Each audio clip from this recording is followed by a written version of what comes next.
Theodosius I, also known as Theodosius the Great, was Roman emperor from AD 379 to AD 395. Theodosius was the last emperor to rule over both the eastern and the western halves of the Roman Empire. On accepting his elevation, he campaigned against Goths and other barbarians who had invaded the empire. He failed to kill, expel, or entirely subjugate them, and after the Gothic War they established a homeland south of the Danube, in Illyricum, within the empire's borders. He fought two destructive civil wars, in which he defeated the usurpers Magnus Maximus and Eugenius at great cost to the power of the empire. He also issued decrees that effectively made Orthodox Nicene Christianity the official state church of the Roman Empire. He neither prevented nor punished the destruction of prominent Hellenistic temples of classical antiquity, including the Temple of Apollo in Delphi and the Serapeum in Alexandria. He dissolved the Order of the Vestal Virgins in Rome.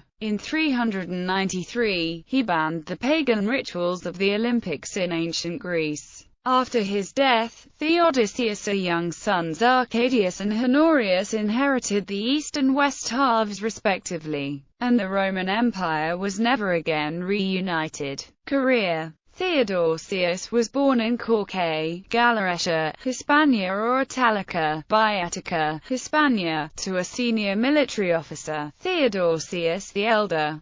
Theodosius learned his military lessons by campaigning with his father's staff in Britannia, where he went to help quell the Great Conspiracy in 368. In about 373 he became governor of Upper Moesia and oversaw hostilities against the Sarmatians and thereafter against the Alemanni. He was military commander of Moesia, a Roman province on the lower Danube, in 374. However, shortly thereafter, and at about the same time as the sudden disgrace and execution of his father, Theodosius retired to Hispania. The reason for his retirement, and the relationship between it and his father's death is unclear. It is possible that he was dismissed from his command by the Emperor Valentinian I after the loss of two of Theodosius' legions to the Sarmatians in late 374. The death of Valentinian I in 375 created political pandemonium. Fearing further persecution on account of his family ties,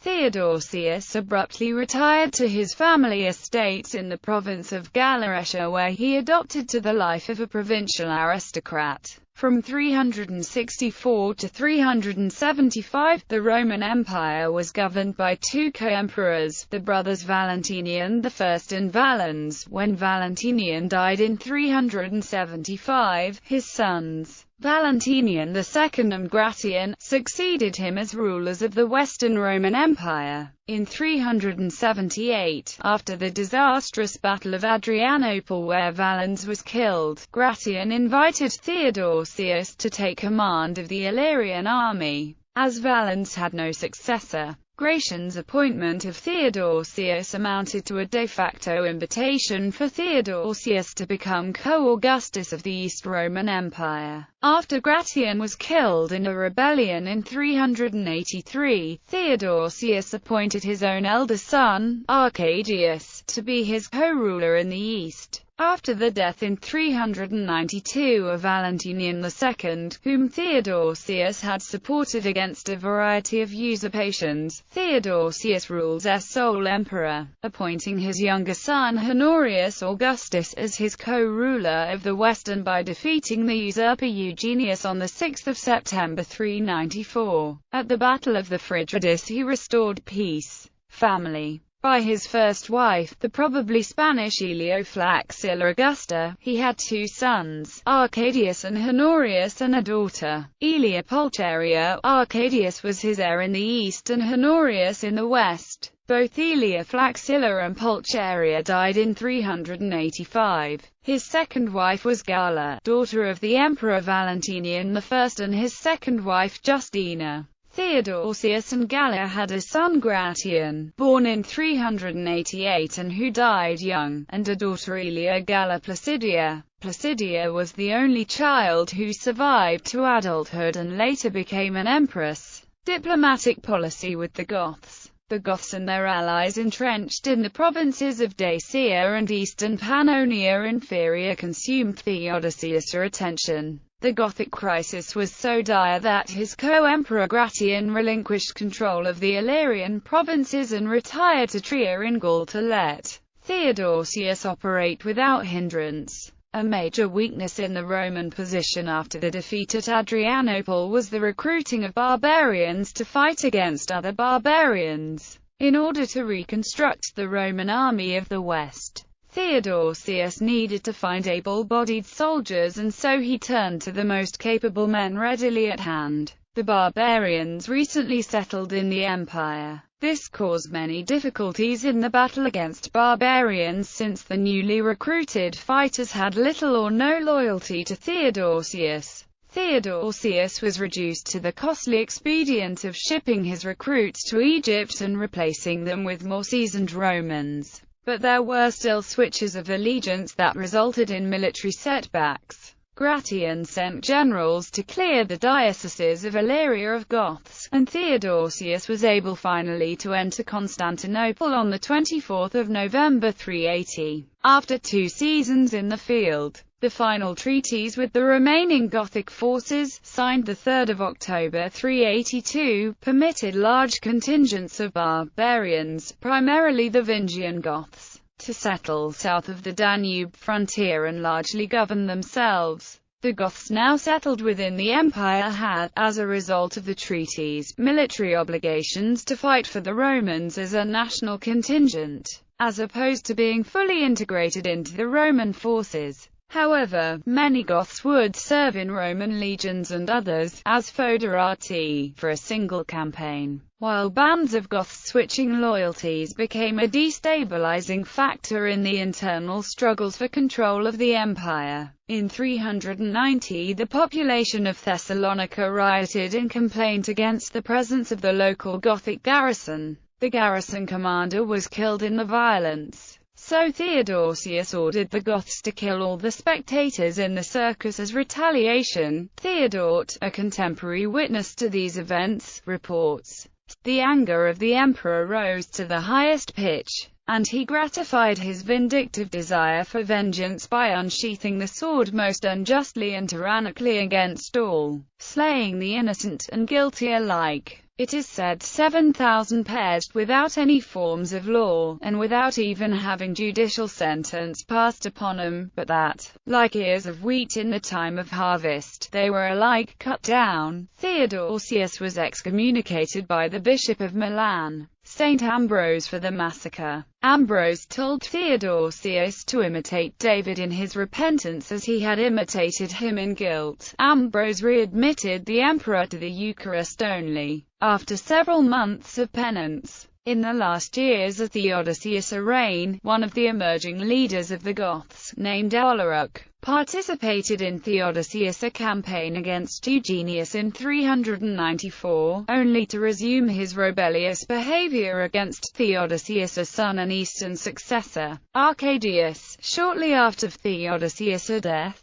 civil wars in the empire. After the death of Gratton in 383, Theodosius' interests turned to the Western Roman Empire, where the usurper Magnus Maximus had taken all the provinces of the West except for Italy. This self-proclaimed threat was hostile to Theodosius' interests, since the reigning emperor Valentinian II, Maximus' enemy, was Theodosius' ally. Theodosius, however, was unable to do much about Maximus due to his still inadequate military capability, and he was forced to keep his attention on local matters. Maximus hoped to share the empire with Theodosius, but when Maximus began an invasion of Italy in 387, Theodosius felt compelled to take action. Both sides raised large armies which included many barbarians. The armies of Theodosius and Maximus fought at the Battle of the Save in 388, which saw Maximus defeated. On 28 August 388 Maximus was executed,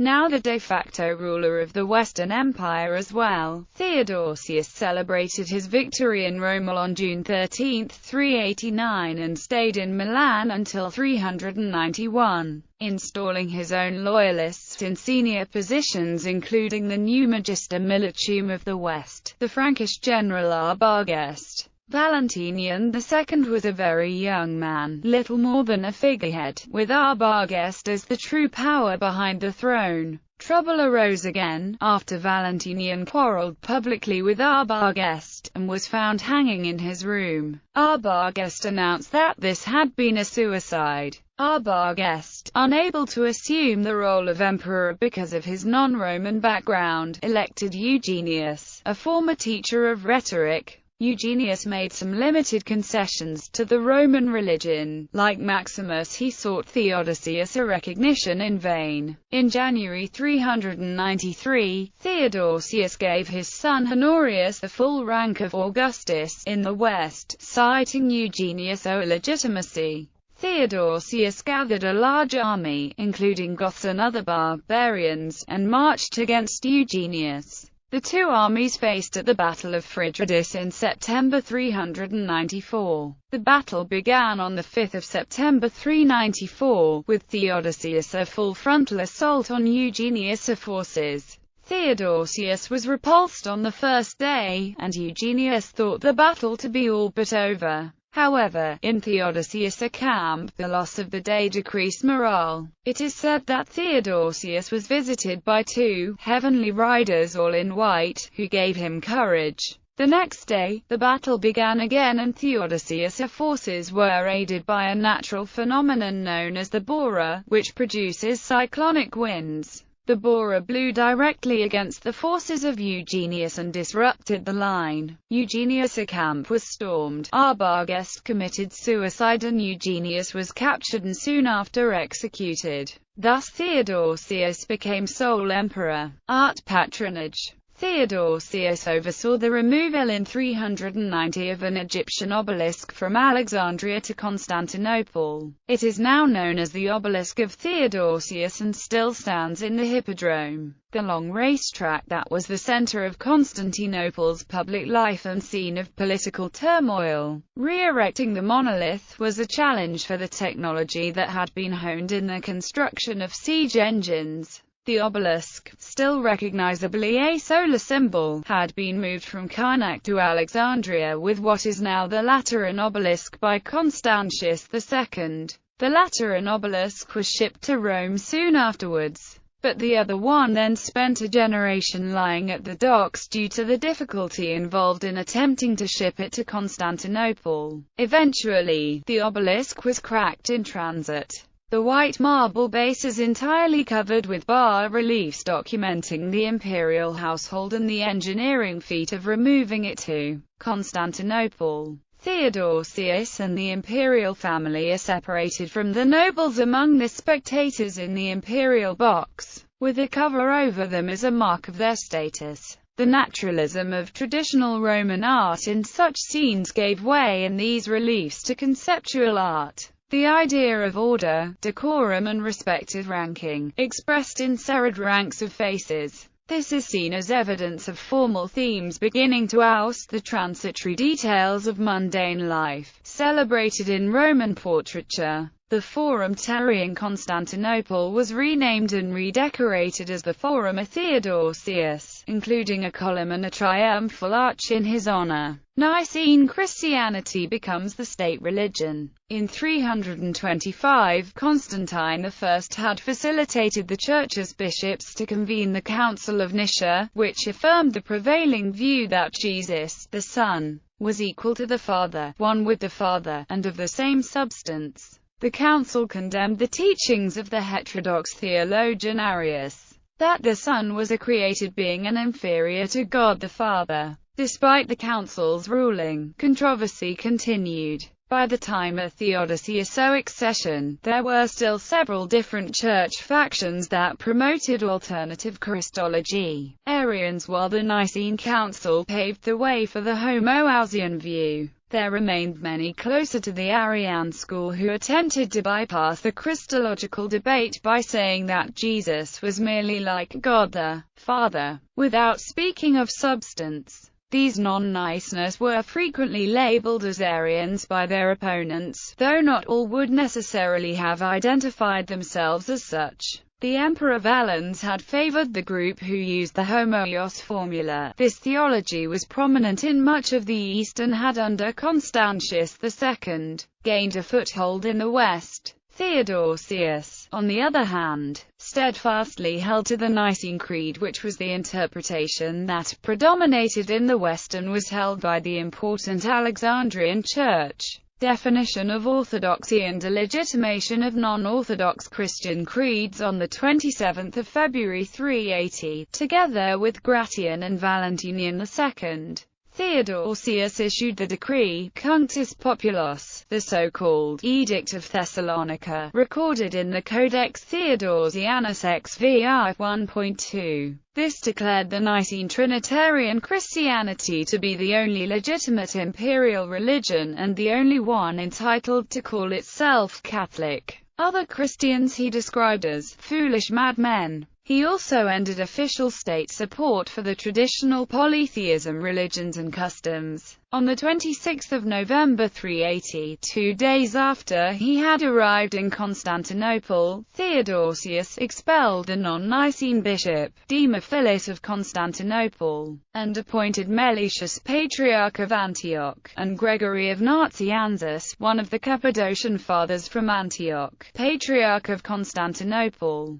Theodosius had just been baptized by Bishop Archelaus of Thessalonica during a severe illness, as was common in the early Christian world. In May 381, Theodosius summoned a new ecumenical council at Constantinople to repair the schism between East and West on the basis of Nicene orthodoxy. The council went on to define orthodoxy, including the mysterious third person of the Trinity, the Holy Spirit, who, though equal to the Father, proceeded from him, whereas the Son was begotten of him. The council also condemned the Apollinarian and Macedonian heresies, clarified jurisdictions of the state church of the Roman Empire according to the civil boundaries of dioceses, and ruled that Constantinople was second in precedence to Rome. The death of Valens, the Arians' protector, probably damaged the standing of the Homoian faction. Proscription of Hellenistic religion. The Christian persecution of Roman religion under Theodosius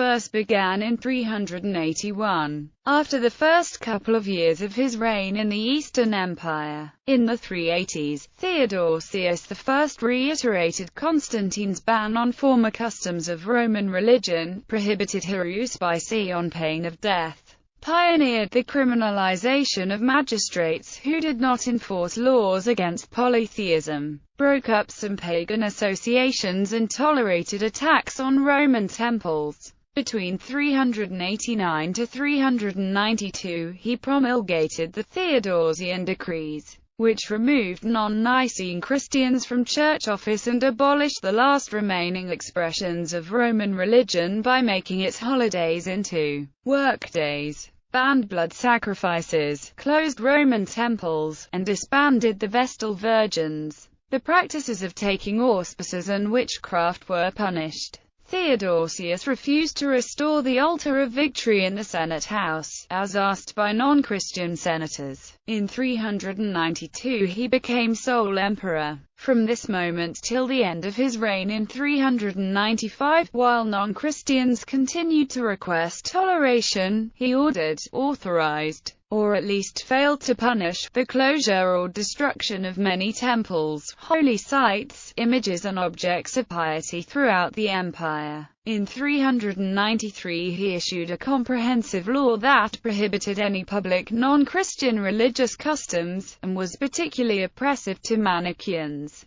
He is likely to have disbanded the ancient Olympic Games, whose last record of celebration was in 393. Though archaeological evidence indicates that some games were still held after this date. Death of Western Roman Emperor Valentinian II, usurpation, and another civil war. On 16 May 392, Valentinian II was found hanged in his residence in the town of Vienne in Gaul. The Frankish general Arbogast, Valentinian's protector and magister militum, maintained that it was suicide. Arbogast and Valentinian had frequently disputed rulership over the Western Roman Empire, and Valentinian was also noted to have complained of Arbogast's control over him to Theodosius. Thus, when word of his death reached Constantinople, Theodosius believed, or at least suspected, that Arbogast was lying and had engineered Valentinian's demise.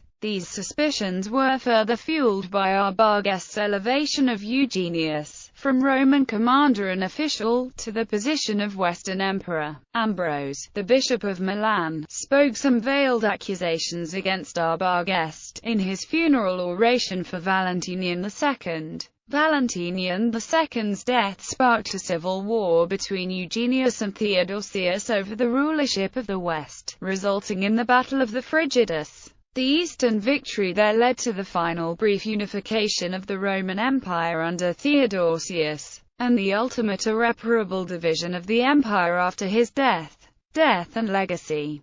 Theodosius died, after suffering from a disease involving severe edema, in Milan on 17 January 395. Ambrose organized and managed Theodosius lying in state in Milan. Ambrose delivered a panegyric titled De Rebitu Theodici before Stilicho and Honorius, in which Ambrose praised the suppression of paganism by Theodosius. Theodosius was finally buried in Constantinople on 8 November 395. Theodosius's army rapidly dissolved after his death, with Gothic contingents raiding as far as Constantinople. As his heir in the east, he left Arcadius, who was about 18 years old, and in the west Honorius, who was 10. Neither ever showed any sign of fitness to rule, and their reigns were marked by a series of disasters. As their guardians, Theodosius left Stilicho, who ruled in the name of Honorius in the Western Empire, and Flavius Rufinus, who was the actual power behind the throne in the East.